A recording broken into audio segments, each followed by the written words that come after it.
just because you feel good doesn't make you right. Oh no, just because you feel good, still want to get tonight. Want you.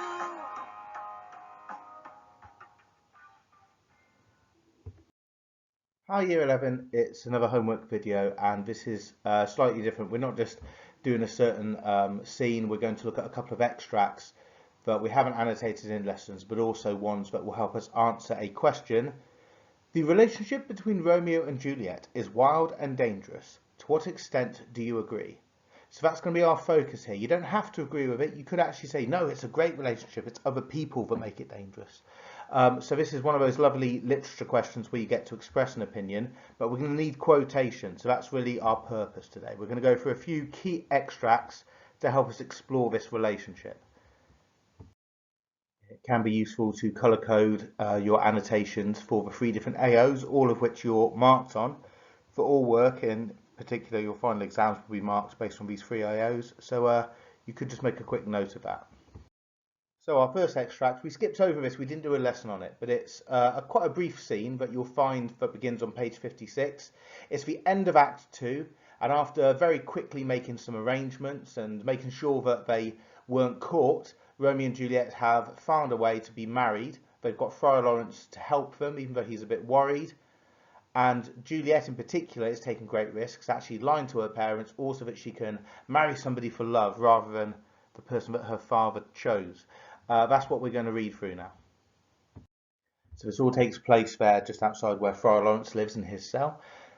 And Friar Lawrence says, "So smile the heavens upon this holy act, but after hours with sorrow chide us not." Romeo says, "Amen, amen. But come what sorrow can, it cannot countervail the exchange of joy that one short minute gives me in her sight. Do thou but close our hands with holy words, then love devouring death do what he dare. It is enough I may but call her mine." And Friar Lawrence replies, "These violent delights have violent ends, and in their triumph die like fire and powder, which as they kiss consume. The sweetest honey is loathsome in his own deliciousness, and in the taste confounds the appetite. Therefore love moderately. Love long doth so. Too swift arrives as tardy too slow." There's a few notes I want us to make here, but it's quite clear that Friar Lawrence is a bit cautious, and Romeo is clearly extremely impatient. He says, look, just put our hands together, blah, blah, blah, and say we're married. Romeo doesn't care about all this doom and gloom. Let's make some notes. First thing that's worth making a quick note of is there's a use of prophetic fallacy here. Friar Lawrence could actually be talking metaphorically when he says that the heavens smile upon this holy act. As a holy man, maybe he believes that God is blessing this relationship and that that they've got God on their side. But also in most productions, it's actually a very sunny day, and he comments on how it's very pleasant and sunny. And this prophetic fallacy, where the weather reflects the mood, could show that this love that they have is very beautiful. It's interesting that in the next act, in Act 3, Scene 1, it begins with Benvolio saying that the day is really hot. And in that scene, there's a fight where Mercutio and Tybalt end up killed. And so maybe that in itself is a metaphor where even though this relationship can be very pleasant and sunny, eventually the heat gets too much. It's also worth making a note here for AO1 just about the theme of love, and Friar Lawrence is worried that this secret union may lead to sadness. So even though the friar has agreed to marry them, he's got a bad feeling in his guts. He just can't help worrying that this is going to be a really bad idea. Let's see what Romeo has to say. Romeo is very short and snappy here. He really can't be bothered with talking about it, but he does use some interesting personification. Love devouring death. Romeo personifies death as a monster, but is not afraid so long as he gets Juliet. So he knows that actually the death and misery might come, but he doesn't care so long as he gets to be with her. You could possibly say that, I wouldn't call this foreshadowing, but it definitely does have a certain irony, given that this love does end up killing both of them. And some more methods here in for Friar Lawrence's reply. Quickly, worth noting down the repetition of violent. These violent delights have violent ends. Friar Lawrence notices that Romeo's passion is actually quite violent and aggressive. He is aggressively in love with Juliet, and he doesn't care, and he doesn't want to discuss it, and he gets quite snippy with people about this love. And Friar Lawrence feels that maybe this will lead to more violence. And Friar Lawrence, being a very intelligent man, knows that things might go wrong here, and they do, of course. He then uses a simile. He says that this relationship could be like when fire and powder come together, and he means gunpowder there. When fire and gunpowder come together, year 11, there's a huge explosion, and they consume themselves. Friar Lawrence is comparing Romeo and Juliet's relationship to a very deadly combination.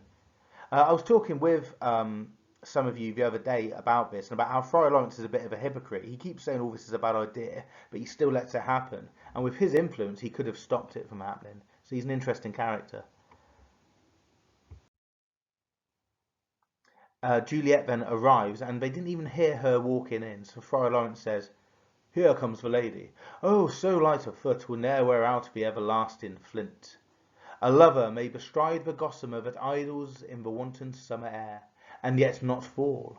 So light is vanity. Good even to my ghostly confessor." She's basically saying good evening, Friar Lawrence there. "Romeo shall thank thee, daughter, for us both. As much to him, else is his thanks too much. Ah, Juliet, if the measure of thy joy be heaped like mine, and that thy skill be more to blazon it, then sweeten with thy breath this neighbour air. Let rich music's tongue unfold the imagined happiness that both receive in either by this dear encounter." But it all sounds very lovely and nice, but let's have a look at what all of this means. Now, Friar Lawrence observes that Juliet has a very light foot. That she won't wear out the floor with such light feet. That could be a reference to how young she is, but I think he then goes on to say that a lover, people who are in love, may bestride the gossamer that idles in the wanton summer air. Now, gossamer is like a cobweb, a spider's web. And she's saying that somebody, when they're in love, they could actually walk over a spider web that's blowing in a summer breeze and they wouldn't fall. And so it's almost like love makes somebody very light. He actually says so light is vanity there. So Friar Lawrence uses a metaphor. Love has given her a light step. It also maybe shows that she's quite good at sneaking around, having such a light step. But Friar Lawrence notices a change in Juliet. He probably last saw her maybe a week or two ago just for a church service or confession, and he's noticed that now she's almost floating through the air because she's so in love. Whether or not that shows that this is a nice relationship or a dangerous one, I'll leave that up to you, Year 11. You can have your own critical opinion there. It's worth adding a note for context here.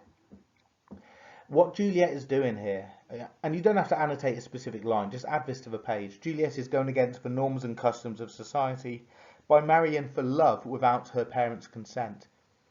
So even though this is a very happy moment, Juliet in particular is taking a huge risk.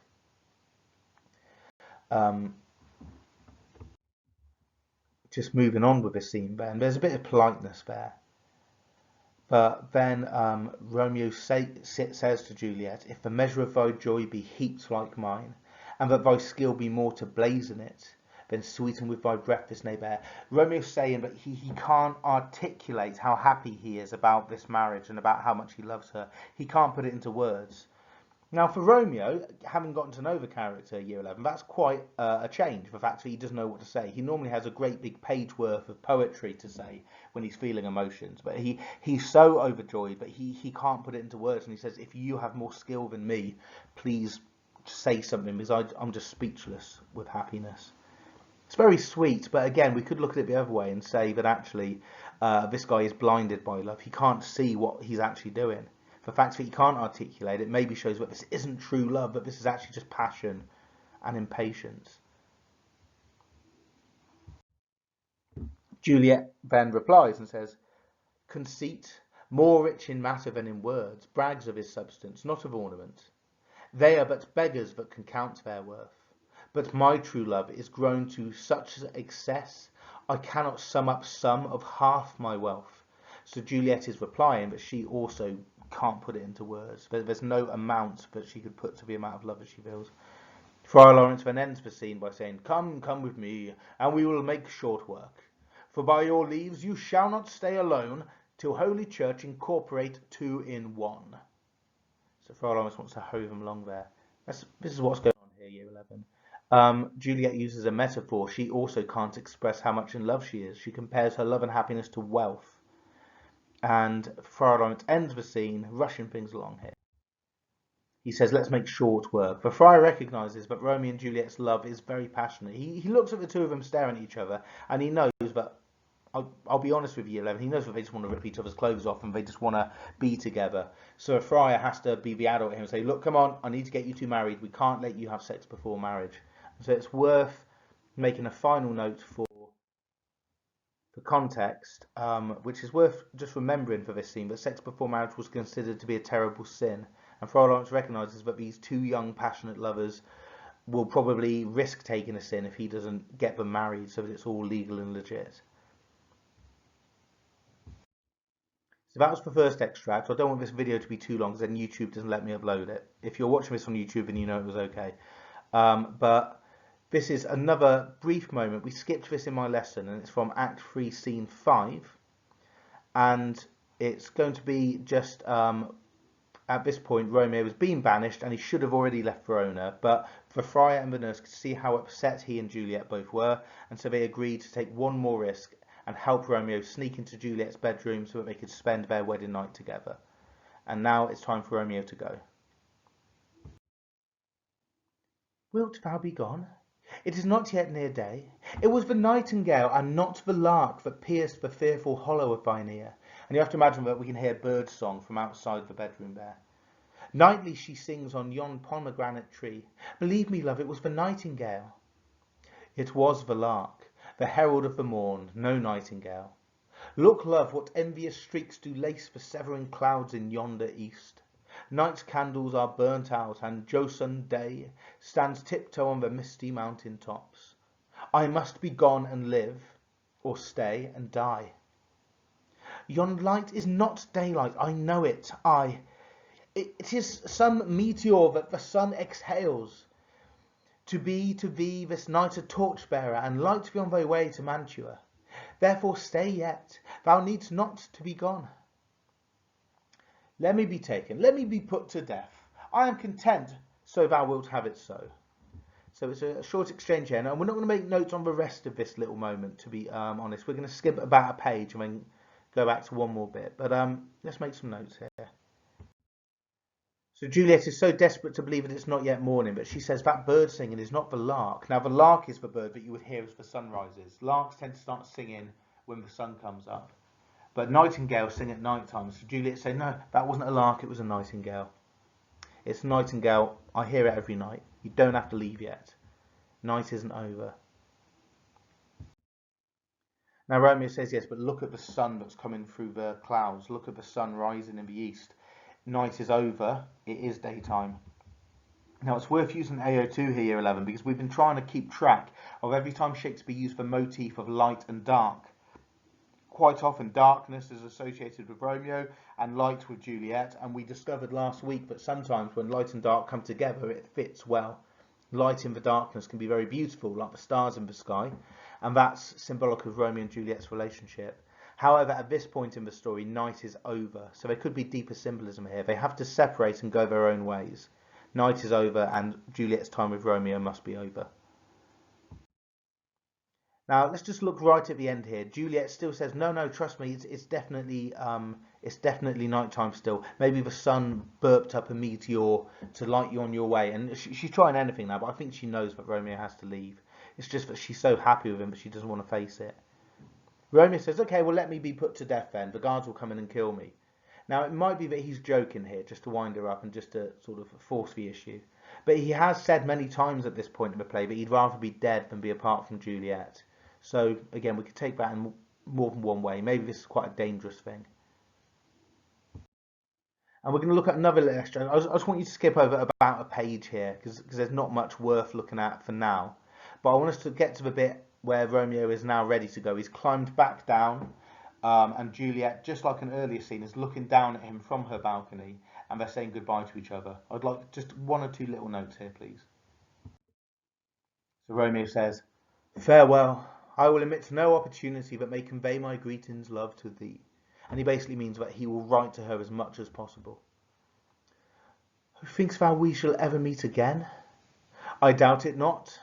And all these woes shall serve for sweet discourses in our time to come." He said, "Oh, we will meet again, and we'll look back on this and we'll chat about what happened." Juliet then feels quite pale and says, "Oh God, I have an ill divine in soul. Methinks I see thee, now thou art below, as one dead in the bottom of a tomb. Either my eyesight fails, or thou look'st pale. And trust me, love, in my eyes so do you. Dry sorrow drinks our blood. Adieu, adieu." Now remember, even though I'm giving you notes here, 11, there's lots of notes in the glossary in your book on the left-hand side that it's worth reading as well. I won't go through that because you've got those already. What I will say is a few things here. So when Juliet says, "Will we ever meet again?" Romeo is still hopeful and determined to be with Juliet, so it shows that this relationship is very powerful. But he's not just going to go and give up and find someone else now that he's banished. He's going to find a way to still be with her. But maybe he's trying to convince Juliet and himself. Maybe he just doesn't want her to be upset, and maybe he's actually quite worried about the future. We have a very handy quote to revise here, a great bit of foreshadowing. Juliet says she has an ill divine in soul, and that means that she's having a bad premonition. She is predicting bad things to come. And as she looks down at him there, it's almost like she can imagine him being dead in a tomb. Now this is clear foreshadowing. Somehow Juliet seems to predict the tragic ending, and it's because she says he looks pale. Now he probably does look pale because the very idea of leaving Juliet is making him sick. Remember, they've just spent their wedding night together. They've just been together physically for the first time and become extremely close, and now they're being torn apart. So they both look quite pale. Romeo says back to her, "Well, you look pale too." Their love is so strong that they both grow pale and ill without each other.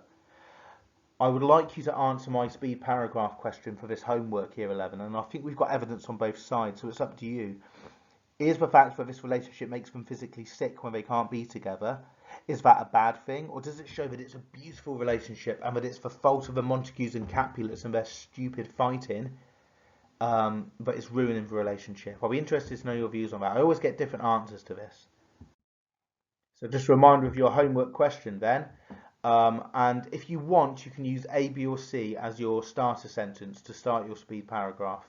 It's asking you how much you agree that this is a wild and dangerous relationship. You could agree. You could actually disagree and say, no, it's a lovely relationship. It's everyone else's fault. It's Tybalt. It's Lord Capulet. It's Paris. Or you could be somewhere in the middle. You must use a quotation, year 11. You could go back and look at this video again and pick any one of these lines. The friar had a good line. "These violent delights have violent ends." You could pick one of the bits where Romeo and Juliet said that they couldn't put into words how much they love each other. Or you could pick a quote from elsewhere in the book. We need to get used to really showing our understanding of this whole story. But I think you've done some useful notes today. I'm going to end it here so that hopefully this won't end up being too long. You've worked brilliantly, well done. Just spend about 20 minutes on that speed paragraph because this has been about 20 minutes already, and then that'll be a decent homework. Alright, I'll see you soon. Bye.